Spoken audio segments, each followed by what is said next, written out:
সোনালি দিনের সেই ওমর খালিদ, আজ তোমাদের বড় প্রয়োজন। তোমরাই পেরেছিলে খোদার জামিনে দিতে মানুষের নিরাপত্তা।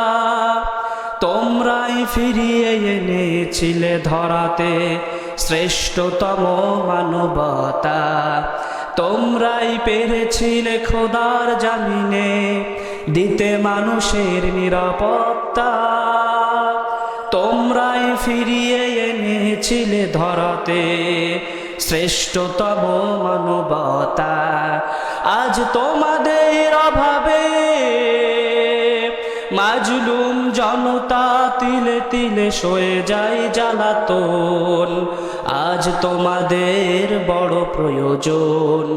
সোনালি দিনের সেই ওমর খালিদ, আজ তোমাদের বড় প্রয়োজন। ঠিক কিনা? সোনালি দিনের সেই ওমর খালিদ আজকে বড় প্রয়োজন। তাদের অভাব আমরা উপলব্ধি করতে পারছি। ঠিক কিনা? আমরা এই সমাজে অনেক রকম নেতার জন্ম দিতে পারেছি, অনেক সেলিব্রিটির জন্ম দিতে পারেছি, কিন্তু আজও পর্যন্ত ওমর খালিদের মতো নেতা পাই নাই।